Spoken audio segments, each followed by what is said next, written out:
तो हेलो दोस्तों, आप सबका बहुत बहुत स्वागत है गणेशाय वर्ल्ड के इस यूट्यूब चैनल में। तो दोस्तों क्लास 11 केमिस्ट्री में आज की जो वीडियो है, आज की वीडियो में हम पढ़ेंगे दोस्तों n+l का नियम। जी हाँ दोस्तों, n+l का नियम ये भी हमारा एक इलेक्ट्रॉन भरने का नियम है। जी हाँ दोस्तों, इलेक्ट्रॉन भरने का जो नियम है यह भी है हमारा जो है हमारा n+l का नियम। ये भी हमारा इम्पोर्टेंट नियम है जो एग्ज़ाम में बार बार आता रहता है। ठीक है, चलो बात कर लेते हैं सर कि ये n+l क्या है। n+ जो l आपको दिख रहा है ये क्या चीज़ है, तो मैं आपको बता देता हूँ दोस्तों, आपको बता देता हूँ। जो n है या जो l है वो आपकी क्वांटम संख्या। मैं आपको पिछली 2 वीडियो में जो है ना आपको क्वांटम संख्या समझा चुका हूँ। अगर नहीं देखी तो बिल्कुल जाओ वीडियो के डिस्क्रिप्शन में और क्वांटम संख्या वगैरह उससे न्यूमेरिकल जो है ना सब देख लो। ठीक है, तो n और l क्या है मेरे भाई, क्वांटम संख्या है। और n जो एक ऐसी क्वांटम संख्या जो मुख्य क्वांटम संख्या कहलाती है, जो कक्षा के बारे में बताती है। किसके बारे में बताती है? कक्षा के बारे में बताती है।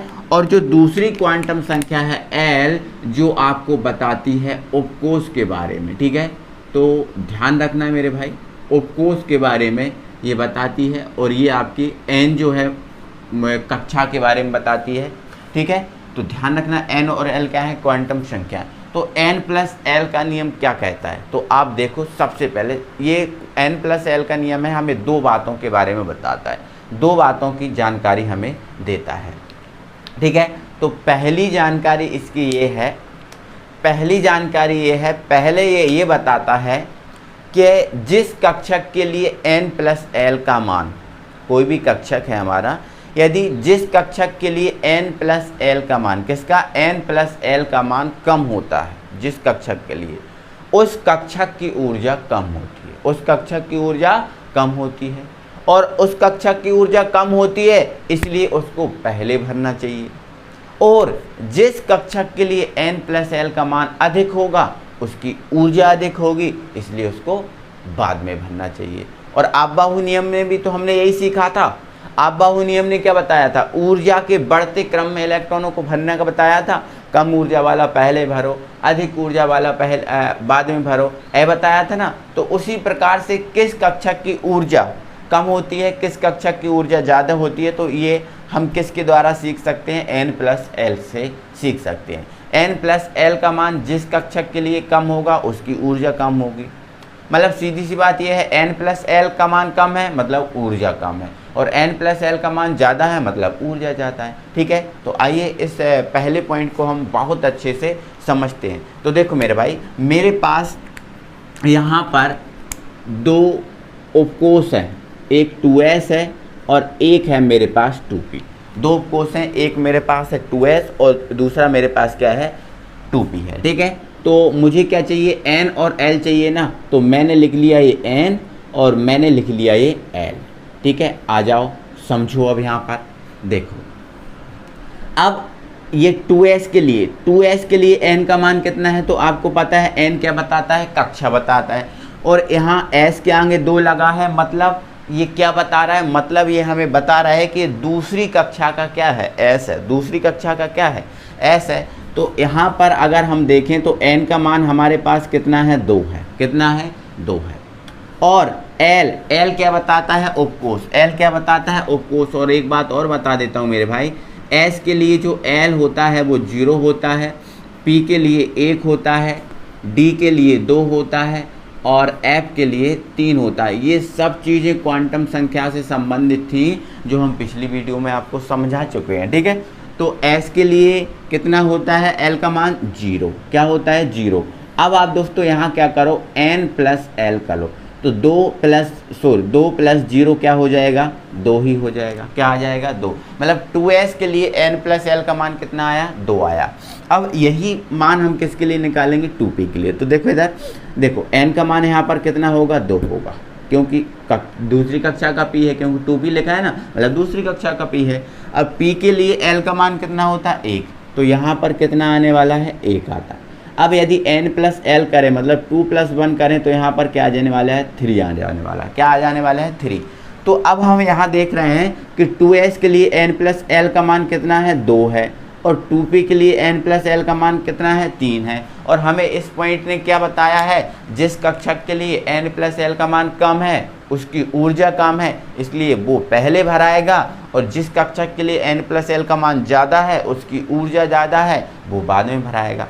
तो इन दोनों में पहले कौन भराने वाला है, तो इन दोनों में मेरे भाई अगर मैं आपको बताऊं तो जो 2s है इसकी ऊर्जा क्या है कम, और 2p जो है इसकी ऊर्जा है ज़्यादा, इसकी ऊर्जा है ज़्यादा। देखो इसकी ऊर्जा कम और इसकी ऊर्जा ज़्यादा, आपको बताइए मैंने साइन लगा दिया, जहाँ जिस तरह मुंह होता है वो बड़ा, जिस तरह ये पूंछ होती है वो छोटा, तो ये आपका छोटा है और ये आपका बड़ा, मतलब इसकी ऊर्जा कम इसकी ऊर्जा ज़्यादा, मतलब ये जो है ना वो पहले भराएगा और ये आपका बाद में भराएगा। मतलब और ऐसे ही तो हम करते हैं, 2s को पहले ही भरते हैं। आप बाहु नियम में हमने सब कुछ देख लिया कि किसको पहले भरना है, कौन सा क्रम क्या पहले है, ठीक है। तो 2s पहले भराएगा और 2p बाद में भराएगा। अब आपके दिमाग में दोस्तों एक क्वेश्चन आ रहा होगा, एक क्वेश्चन ये आ रहा होगा कि सर ऐसा हो जाए कि यदि दोनों के लिए n प्लस l का मान बराबर आ जाए तो क्या करें, तो क्या करें। यदि देखो अभी तो 2 और 3 आ गया, कभी ऐसा हो सकता था कि 2 और 2 आ जाए या 3 3 आ जाए, मतलब n प्लस l का मान यदि समान आ जाता है तो क्या होगा। तो दोस्तों दूसरे पॉइंट में n प्लस l का नियम ये कहता है यदि कक्षकों के लिए n प्लस l का मान समान होता है। हमारे पास 2 कक्षक हैं, यदि दोनों कक्षकों के लिए n प्लस l का मान क्या आ रहा है, समान आ रहा है, बराबर आ रहा है, तो हमें उस कक्षक को पहले भरना चाहिए जिसके लिए n का मान कम होता है। जिसके लिए किसका मान कम होता है, n का मान कम होता है। अब n का मान कम होगा, हमें उस कक्षक को पहले भरना है, क्यों, क्योंकि उसकी ऊर्जा फिर कम होगी, ठीक है। चलो तो देख लो यहाँ पर, समझ लो, ठीक है। तो मेरे पास हैं 2 कक्षक, जिसका एक है आपका 2p और दूसरा है आपका 4s। यहाँ मैं लिख ले रहा हूँ n और यहाँ लिख ले रहा हूँ l, ठीक है। चलो ये हो गया हमारा, थोड़ा आप समझो इस चीज़ को। यहाँ पर हम निकालेंगे n प्लस l, तो बताओ n का मान इसका यहाँ पर कितना है 3, क्योंकि तीसरी कक्षा है, और यहाँ n का मान कितना है 4, क्योंकि ये चौथी कक्षा है। तो देखो ये तीसरी कक्षा है और ये चौथी कक्षा है, ठीक है। चलो l, p के लिए l का मान कितना होता है 1 होता है, और s के लिए क्या होता है 0 होता है। अब n प्लस l करो तो 3 प्लस 1 करो कितना आ गया 4 आ गया, और 4 प्लस 0 करो कितना आ गया 4 आ गया।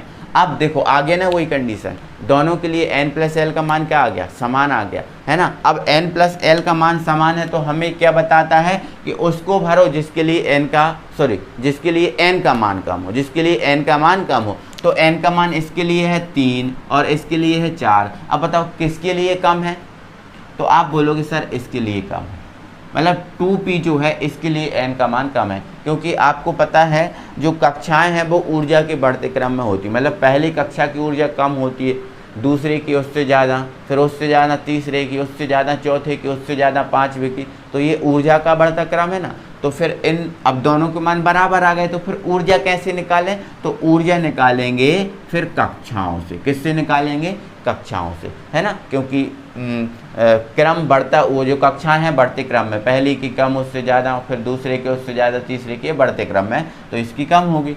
तो समान आ गया, तो n का मान इसके लिए कम है, तो हमें किसको भरना चाहिए पहले 2p को, क्योंकि इसकी ऊर्जा क्या होगी, इसकी ऊर्जा होगी भाई कम, किससे 4s से, 4s की ज़्यादा 2p कम। तो पहले आप किसको भरोगे, आप भरोगे 3p को, फिर आप भरोगे 4s को। यही हमारा क्रम चलता है और यही हमने आबाहु नियम में सीखा था। तो मेरे भाई बहुत अच्छे से पढ़ना है आपको एक एक चीज़ को। अगर आपको आबाहु नियम नहीं पता है, आपको क्वांटम संख्या नहीं पता, तो आप n+l का नियम नहीं सीख सकते। तो एक दूसरे से चीज़ें कनेक्टेड हैं, तो एक दूसरे से चीज़ें कनेक्ट करो और पढ़ाई करो, अपनी बिंदास पढ़ाई करो, है ना। मैं तो आपको फुल पढ़ा रहा हूँ, और जैसी भी जो भी प्रॉब्लम है मुझे आप शेयर कर सकते हैं, कोई दिक्कत नहीं है। आपको एग्ज़ाम में कॉपी में कैसे लिखना है, पहला पॉइंट उसका एग्जाम्पल, दूसरा पॉइंट उसका एग्जाम्पल, ओके। तो ये अच्छे से बढ़िया कंप्लीट कर लो। वीडियो अच्छा लगा है तो दिल से एक बार वीडियो को लाइक कर दो, अपने सभी दोस्तों में वीडियो शेयर कर दो। मिलते हैं अगली वीडियो में, तब तक के लिए थैंक यू वेरी मच।